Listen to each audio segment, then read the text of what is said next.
Welcome to Kings of Kimuras. All right, guys, welcome to another episode of Kings of Kimuras. Dom and I are here. We're joined by Donny.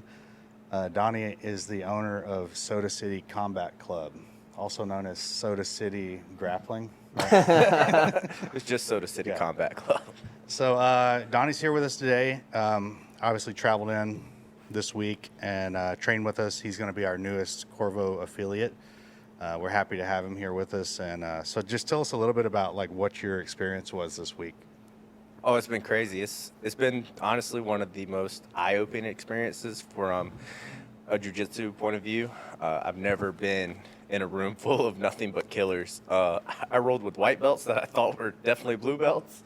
I didn't even realize it. I was like, okay, these guys are different. They're built different in Texas, for sure. Yeah, I think that, like, obviously Dom has been here for a while, and, you know, our coaching has evolved throughout the years, but we've kind of always had that approach of a lot of, like, situational. Now they call it, you know, what is it? Game, like Yeah. CLA. CLA. Yeah. So we've always kind of done that with, like, a combination of drilling.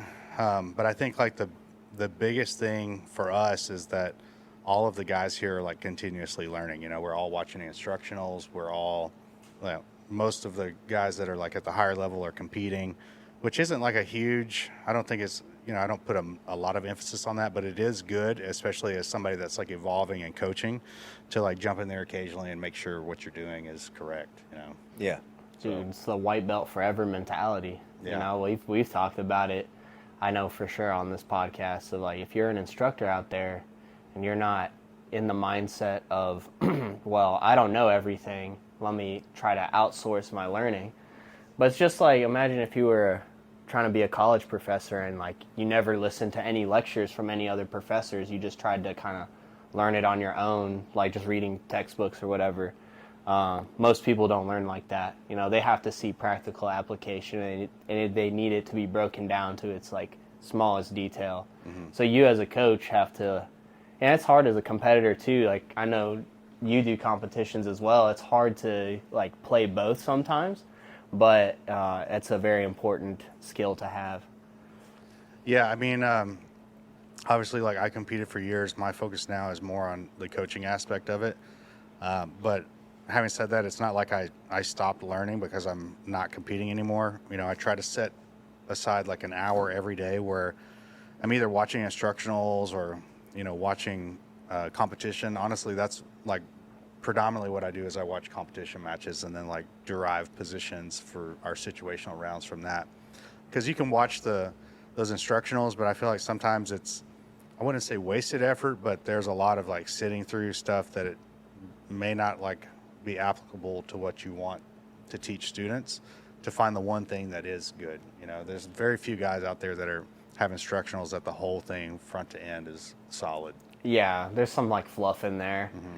Yeah, and also like when you're watching a long instructional, it's good to like break up the monotony a little bit and be like, this is not really super high percentage, but it's something fun you can try. Mm-hmm. You know, I know Craig's instructionals are kind of like that. Yeah. Like most of it in there, like super duper high level, but there is some like fun to be had. And he's like, yeah, this is like probably not gonna get this on people who are good, but it's fun to do. Right. Yeah. You know, in the early days of watching instructionals, even Craig had one of these. There was like a guy that had a BTT rash guard on, but the sound quality and the video quality was not like the best. You know, like they weren't catching all the sound, and now especially with Fanatics, they've kind of like dialed that in. Like if you go there and film one, you know, they're really focused on like making sure you can hear everything the instructor says and like keeping everything in frame, you know.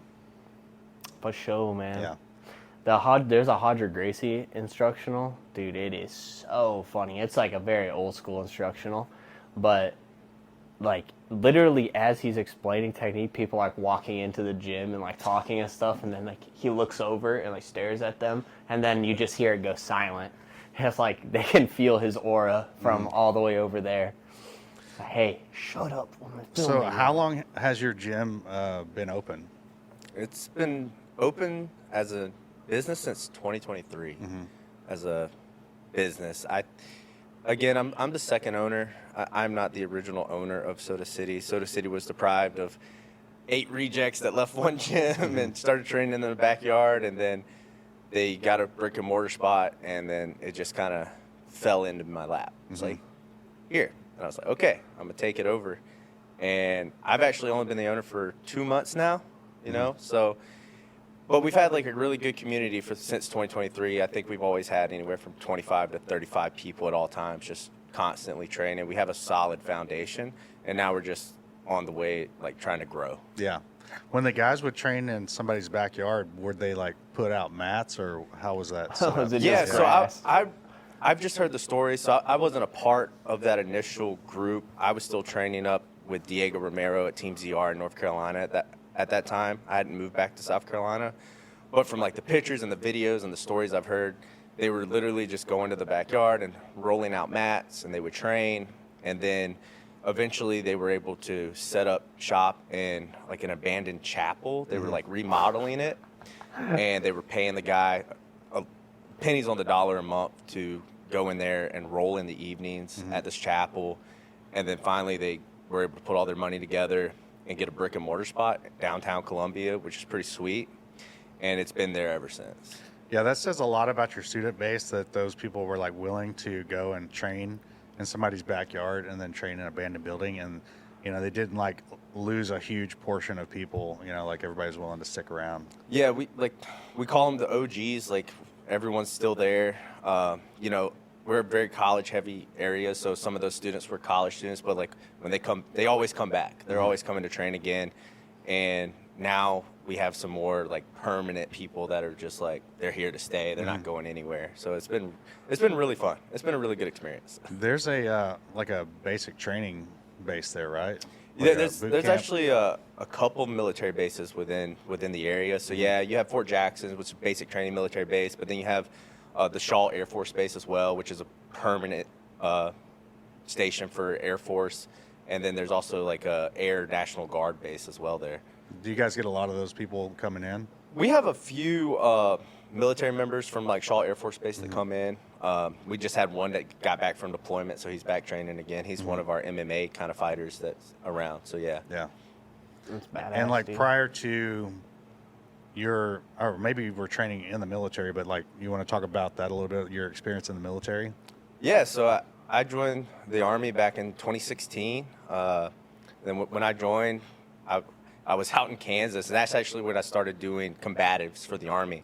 I was on the Fort Riley combatives team doing jiu-jitsu essentially, right, just in OCPs. And that's kind of when I fell in love with like combat sports. I started training out there in Junction City, Kansas with Leonardo Silva, and that was with the Global Fight Team. I re-enlisted, moved to North Carolina, and that's when I started training with Team ZR, Diego Romero, and all those guys down there. I got out at the end of 2021 when I was all said and done. I did move back home to South Carolina. I didn't have a spot. I had 2 knee surgeries, so I like stopped training for almost 2 years, back-to-back knee surgeries. So I was like, okay, I don't know what to do. My cousin was actually training with Soda City Combat Club. He was part of that original group of guys. He's like, come here and train. I was like, all right, I'm going to come train. I'll get back on the mat. And it was like, it all started over for me. I was like back in love with it. I was like, okay, this is where I belong now. Yeah. And I've been there ever since. And you guys primarily focus on no-gi and MMA? Yeah, so we're a no-gi jiu-jitsu, kickboxing, Muay Thai is what we offer.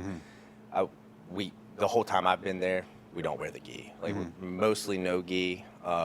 Every once in a while, someone will bring their gi in, and we'll roll around. And we'll tell them to get out. Right, like, get out of here. But it's mostly strictly no-gi MMA. It's myself and Colin Gobout, who is he's a pro MMA fighter for Conflict MMA. So he runs our striking program. He's in charge of all that. And then I coach jiu-jitsu as well with Patrick Lawson. He's a great instructor that we have. And Coach Daniel, who teaches our lunch class. Nice, man. You guys got a good, solid group. It reminds me a lot of the old Corvo. Like, when you showed me pictures of the gym, I had like an epiphany of like the old gym, you know? It's like just the inverse colorway. Like, you have blue mats, and we had red mats over in the other spot. But it's literally like almost the exact same layout.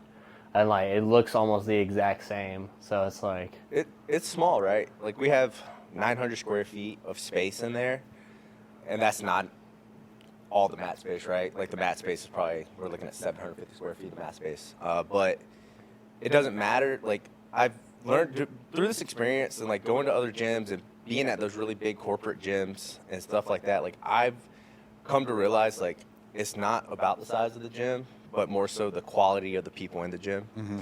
And that's one thing I can say about like Soda City Combat Club is we have quality students. Yeah. Quality competitors. I don't advertise as a competition gym. We are for the hobbyists. We like to be an affordable way to train combat sports for the community, but we have quality people in that gym, and it just feels like a family all the time. And it's a vibe. Like you go in there, it's a little dark, right? We don't have the black, the big bright fluorescent lights or anything, right? It's kind of dark and grungy in there, but that's kind of like where we just build. And we've built this camaraderie and sense of family around each other in our community there in downtown at 5 Points. So it's just been really, really good. Yeah, our original room was 900 square feet too, and it had the red mats. You know, the guys that are here still from that, they call it the red room. And it was super tiny. And we grew it pretty quick. I would say within like a year, we had doubled our space, which still isn't a lot. You know, we were like 1,700 square feet. But we still have, you know, you're including like bathrooms, closet, front entryway in there. So the mat space didn't double, but it was like almost doubled. And we would have sometimes like 30 people in there, you know, open mats on Saturday. It would be wall to wall to people. And, you know, if somebody was like going harder, people would just stop and sit back and watch, you know, like you really can't like fully train. And we opened this one in 2020, and that's when things kind of like blew up for us, I feel like, you know. Yeah, that's for sure. We started getting so many more people in, and like just through kind of word of mouth, and you know, like other teams are way bigger on social media than probably we are. But if you're like in this area, you know that Corvo's got legit guys. Yeah. You know, this area is like kind of weird in that there's like a lot of competition because there's so many gyms around. Right. So like all the gyms are kind of in competition with one another. But yeah, again, through like word of mouth and like guys coming for open mat from other gyms, it's like, yeah, these guys at Corvo definitely know what they're doing, man. They're tough, extremely tough. We know how that is because like where we're at, I mean, there's like 6 gyms within 5 miles of our location, literally. Yeah. So it's very competitive for like getting people in or whatnot. But people over the past couple months, like 6 months, I'd say, I got to shout out like my competitors, Colton Sullivan and Matt Bright. Like they're 2 killer blue belts, but those 2 guys are constantly like going out. They're always putting on a show for like Soda City Combat Club, and we have this event down there called Sunday Service up in North Carolina. Those guys go there every single Sunday for like the past 3 months to get training in, and that's honestly like without them, I wouldn't have been able to do what we have done in the past few months, getting our name out there, because that was something we struggled with, I feel like, in the past, and why we haven't grown to our full capability as a gym yet. Yeah, in the beginning days, it was myself and David Halsey that were like the head coaches, and you know, we both kind of like took the route of like hitting a lot of super fights. David was the Submission Hunter Pro, which they're the guys that kind of like run a lot of the UFC stuff now. And I went the route of Fight to Win. And they just got a lot of eyes on us.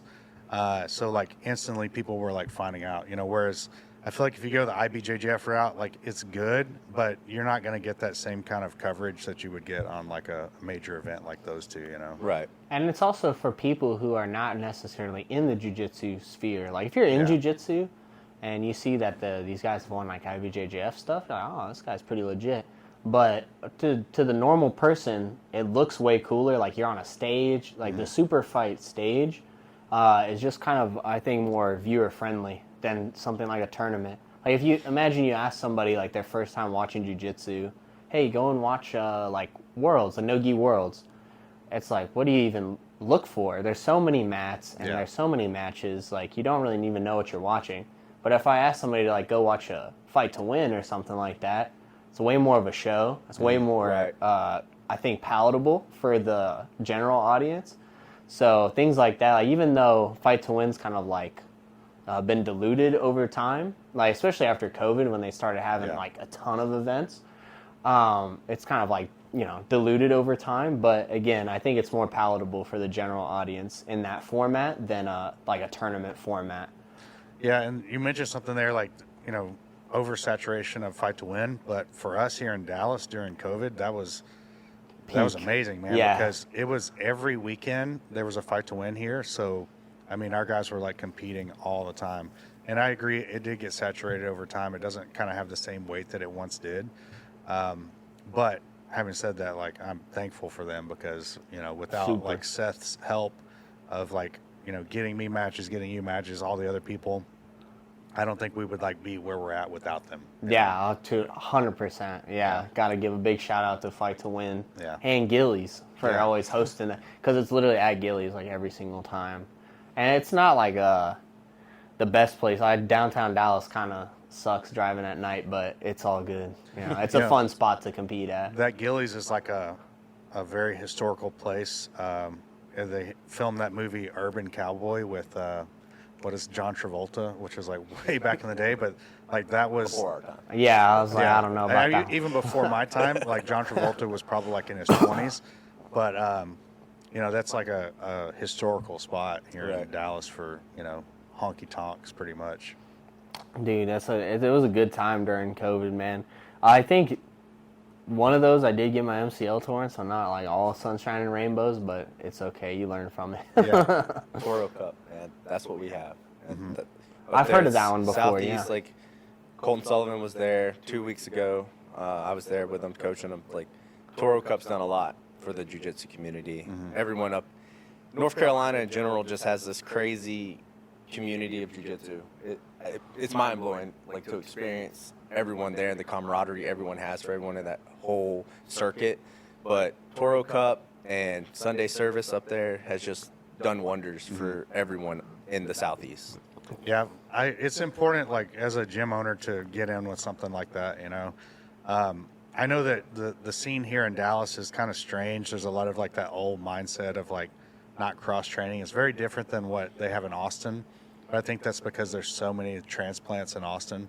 Whereas here, there's a lot of guys that have been here for a long time. Rooted. They're deeply rooted. A lot of like 20 Brazilian years. guys here that, you know, really kind of, they encourage cross training, but when it comes down to it, that only means like you come to my gym to train and not we go to your gym and train. Yeah, we know all about that. So. Yeah. It's so weird, right? Because I feel like we've always been very inviting of like everybody. Like the open mats here, like you'll see tomorrow, like guys will come in from all over the place. Yeah. You know, but it's. I have had instances where they say, "Can you just not leave me out of the pictures and stuff? Like I don't want to ruffle any feathers." And I just go, "Man, that's just so crazy." Because I feel like if Tony saw me like doing a cross training like at some open mat somewhere, maybe like Next Gen has one on Sundays. Yeah. Like he wouldn't care at all. He knows what I'm trying to do out here. Like he knows the level I'm trying to achieve. So he knows I'm doing it for a purpose, you know. He knows I'm not gonna like leave the gym. And I guess that's kind of like an insecurity thing too, right? Is like you know that maybe you're not like the highest quality coach, so you want to like desperately keep your guys and not have them like be exposed to other things, other ideas. Well, I think you said something very key there about them being insecure and maybe not being the best coach. I think it's important to realize as a coach that like you're never going to be the best coach that you can be, but the goal is like to continue to grow and learn. And some of these guys keep that mindset of like, you know, I've got to like keep people from knowing that I'm not a good coach. You know? Right, so right. They don't necessarily like continue to learn. Like we've talked about this before about how, you know, you'll go to a guy that's been teaching for 15 years and he's teaching the exact same thing he was teaching 15 years ago. You know, like nothing has evolved. You know, it's kind of like the Gracie mindset of, you know, jiu-jitsu is only this set of moves that were invented by the Gracies, and that's all we're going to teach. And if that's your mindset as a coach, like you're going to get people to a certain point, and then you can't take them any further. Yeah, and then they have to start outsourcing, and like you can't be mad at that as a coach. Like if you're really have people's best interests in mind. Right. And I feel like open mats are important, right? Like, be as a student, being able to go to someone else's gym and open mat. For one, it gets you new looks, and it lets you test your game. Because I know, like at our spot, we train with the same small number of people every training session, right? So over time, like, although our game's evolving, like my game's evolving, their game's evolving. They know what I'm gonna do. I know what they're gonna do at this point, right? It's very predictable. So I feel like going to those open mats, getting new looks with higher level competitors, maybe even sometimes, right, depending on where you're going, is extremely important from a competitive aspect and for just getting generally good at jiu-jitsu. Yeah. And we have an open mat every Saturday at 11. I welcome everybody, but I've had that issue where guys be like, hey, I can't come because I don't want to ruffle the feathers. Or I've had guys go, hey, I know you guys took some pictures. Can you not post those because I don't want to ruffle the feathers? It's like, well, that's just weird to me. Yeah, it's a very strange phenomena. But, I mean, I've dealt with it I've been training for 15 years. Like, even when I was a kid, this one time I went to New York with some family. We were visiting. My dad is from New York, so he has family out there. And for Christmas, one of them gifted me essentially like a training session at not the Blue Basement, but another Renzo Gracie affiliate there in New York. And I went there and trained, and dude, it was awesome, man. I learned so much. We trained in the gi. I trained with some really tough guys, like older guys. I was probably like 13 at the time. But I was training with just fully grown adults, and it was awesome, man. They weren't trying to hurt me or anything. They were super welcoming. And when I got back home, of course I'm like 13, so my coach is not going to berate me for this, but my parents told me afterwards that essentially he told them, we can't do that again. Like, we essentially banned from cross-training at any gym anywhere in the United States. I'm like, dude, I'm not even cross-training here in Texas, you know what I mean? Like, It's not like going to move to New York tomorrow. Yeah, there, exactly, right? dude. Like, even if we went to the Blue Basement, which would have been awesome, but we're not going to, upheave our life and then go to New York. Like, that's not, we're not going to do that, dude. So, yeah, it was very weird for me. And, of course, my parents didn't tell me this till I was much older. I was like, guys, that's a big red flag. It's like a huge red flag for a gym. Barring their competitors or their guys who take this more serious, or anybody really from cross training. It's crazy. Especially when you're traveling, that should be the time that you go and cross train, And for me as a coach, when I travel somewhere, I try to go and train. Like when we go to Hawaii, I have 4 or 5 gyms that I always hit up and train at. So it would be hypocritical of me to be like, hey, you can't go cross train, even though I just went and did it. Yeah, that's crazy, dude. That's wild. Yeah, I know that we've had a couple of students that had dual memberships, and one story comes to mind about we had this person training with us, and there was video of them rolling, and I didn't realize that they had a membership somewhere else, and we posted it on our YouTube page, and it somehow got back to their instructor, and it caused a lot of drama for them. But they were, trying to get me to take this video down. I'm like, well, if they've already seen it, what's the point of me removing it at this point? Damage is done. Yeah. So it's just a strange mindset to have, that feast or famine type of mindset. And I've been in that position where I've had a dual membership. Even before I was the owner of Soda City, when I was just an athlete there, just training, I had a dual membership just because of my work schedule. This other place was closer to my house. If I couldn't make it to Soda City due to me staying late, I could go there and still make the class.